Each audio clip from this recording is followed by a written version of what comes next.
Hello people, welcome back to my channel. I hope you guys are in your best health. The sun's been shining a lot brighter than usual. Now that the intro is done, time for my hair to go up. Hi, I'm back with new hair. Too hot for me to keep my head down. Please ignore the little euphoria moment that's going on my face. I was kind of feeling blue today. 1 week ago, I put up a couple of stories on my Instagram and I basically wanted you guys to choose a book between like two choices. You guys did a pretty good job. So first of all, thank you so much for all the people who participated in the poll. Myself, I'm a very indecisive person. I was like, if I have Instagram, let's just use it for some good purpose and ask you all what you guys prefer between the two choices.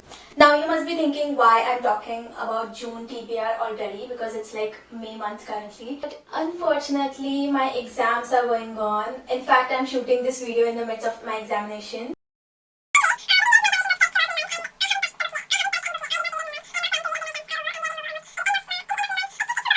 It's super complicated, okay? I want to read, I'm dying to read, but it is what it is.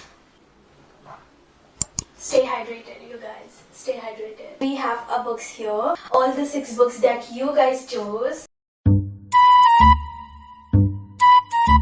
We have all of our 6 books in their glory. Starting off with my very first poll was And There Were None and One of Us Is Lying. One of Us Is Lying won. Both of these books have extreme similarity and one extreme contrast. The books are murder mystery based, but And Then There Were None is written by Agatha Christie. Classic English literature. One of Us Is Lying is about 5 students who go under detention and only 4 of them come out alive. It's actually written here, 5 students walk into detention, only 4 live alive. This back description of the book reminds me of 5 Survives. The gist of it that there are 5 students. Out of those 5 students, one of them is an outsider. He runs a gossip app at his high school. Maybe we can relate it with Gossip Girl. So like there is an app or a website which spreads gossip or any secret that the students have. 5th person who is running this gossip app, he is about to release a very big secret about all the other 4 kids. He dies 24 hours before posting that secret online. And then all the other 4 kids are suspected for his murder. I've not read these books, none at all. Therefore, I won't be having any spoiler to give you guys. 5 students walk into detention, only 4 live alive.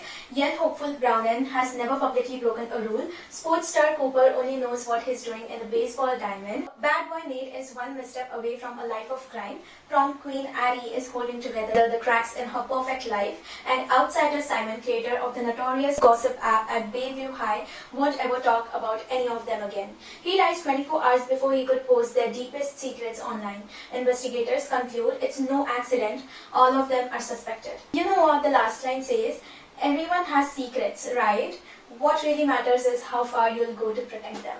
My next poll was between 2 books, The American Roommate Experience and the other one was Better Than the Movies.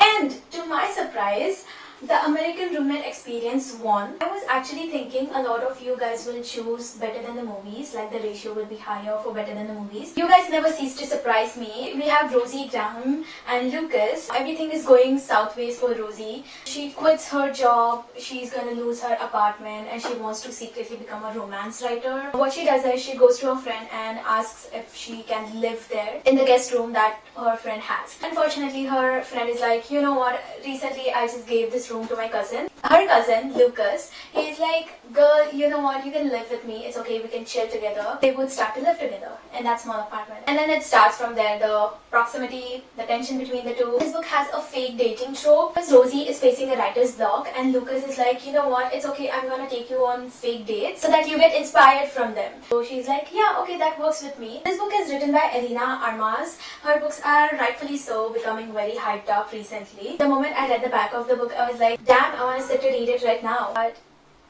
as we all know, I can't do that.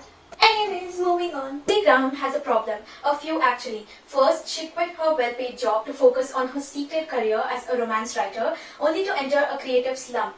Then the ceiling of her New York apartment falls in. To make matters worse, when she heads to her best friend's apartment, she finds that Lena has already lent the studio to her cousin Lucas, who Rosie has been, for lack of a better word, stalking on Instagram. Lucas suggests that they share the small space. Rosie discovered that he strolls around the place in towel, has a distracting grin, an irresistible accent, and cooks meals that are just as tempting. Then he learns about Rosie's writer block and proposes an outrageous idea. He'll take her on a series of experimental dates to reignite her literary muse. This shouldn't be a problem because Lucas's stay in New York also has a deadline. But she might find it hard to write now. The research is so much more fun. Now my next poll was between Malibu Rising and Archer's Voice, and Archer's Voice won. I am putting off this book since a very long time because a lot of my favorite YouTubers have made a vlog about this book and they bawled their eyes out, like they were crying the entire time, and I was like, no, I'm not ready for this kind of heartbreak. But since a lot of you guys chose this, here we are, I guess. I read the back of this book and it's like very mysterious. I can guess that this is a small town romance. I don't know how to explain it to you guys, so I'm just going to read the back of the book. It says, I wanted to lose myself in the small town of Pelion, Maine, to forget everything I had left behind. The sound of rain, the blood, the coldness of gun against my skin. For 6 months, each breath has been a reminder that I survived, and my dad didn't. I'm almost safe again, but the moment I met Archer Hale, my entire world tilts on its axis and never rights itself again, until I trespass into his strange, silent and isolated world. Archer communicates with no one, yet in his whiskey-colored eyes, something intangible happens between us. There's so much more to his than just his beauty, his presence, or the way his hands communicate with me, on me. But this town is mired in secrets and betrayals, and Archer is the explosive center of all of it.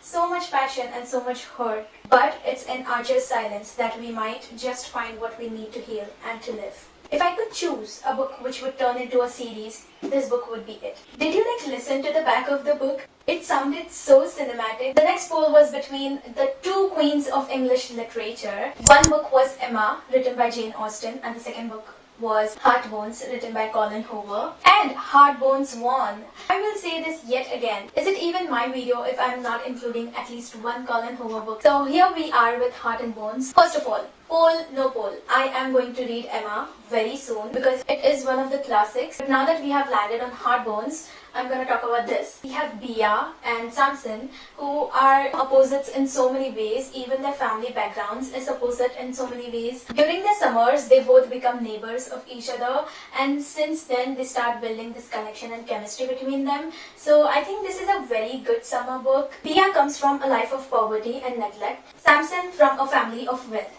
When the two find themselves spending the summer as neighbors, they soon realize money is one of the few things they don't have in common.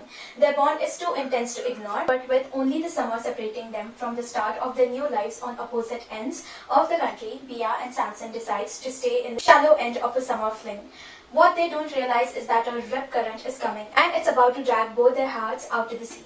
Now, the next poll was out of this world, and I know that I did a very good job in giving a choice between these two books. The poll was between the first book of Akatar series and the first book of Dream Billionaire series. Throughout the poll, throughout the 24 hours, I was like, Court of Roses won. Okay, fine print. Okay, this book. No, that book. Throughout the 24 hours, it kept on happening. But we reached the very end, and finally, we got to know that the fine print won. The difference between both the books was just 2%. This book is about a villain who is misunderstood. We have Rowan and Zara. Rowan is a billionaire. He has a lot of dollar bills. Rowan is managing a lot of businesses. He hires Zara as his employee. Accidentally, Rowan kisses her. I don't think so it's accidental, but yeah, he kisses her. But then I guess Rowan messes up. He's like, I'm gonna fix this with money. I don't know what kind of mindset is that.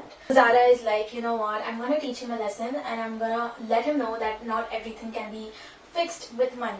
Go Zara, good for you. Rowan, I'm in the business of creating fairy tales. Theme parks, production companies, 5-star hotels, everything could be all mine if I renovated Dreamland. My initial idea of hiring Zara was good in theory, but then I kissed her.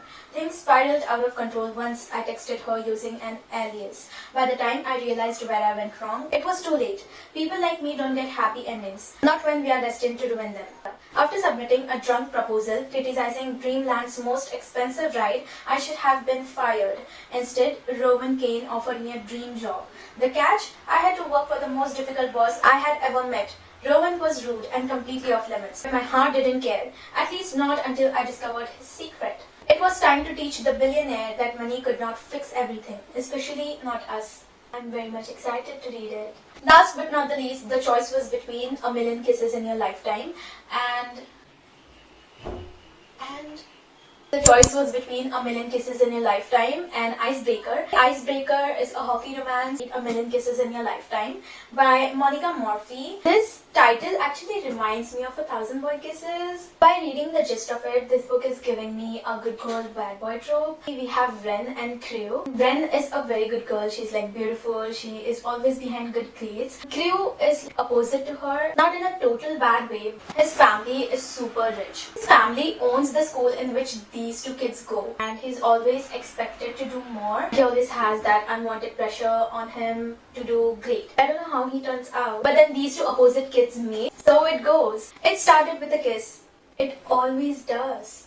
When Beaumont is beautiful and kind, she always gets good grades and is loved by everyone at Lancaster Prep.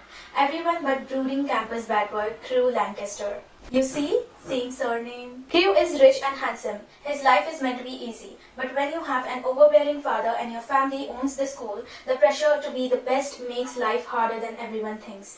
And he certainly doesn't have time for innocent girls who only care about their classes. When unexpected chemistry disrupts psychology class, Ren discovers there's more to life than good grades. This is my bunch for June month. These are definitely not the only books I'll be reading in June month because I have a lot of new content coming up for you guys. There will be a lot of books other than these in June month. You can follow me on my Instagram. Everything is listed in the description box. In fact, this video was based on Instagram itself. Go ahead, follow me there. I post a lot of book contents there as well. I loved this poll. Like, it was so unpredictable till the very end which book was gonna win. If you're still here watching this video, thank you so much for being here. If you participated in the polls of my Instagram, thank you so much for that as well. And it was very fun to chat with you guys, sit down and talk about books in my exam days. It's so stressful recently, but here we are, going strong. Please subscribe to my channel, hit the bell icon for more interesting content. And I will see you in my next video. Bye.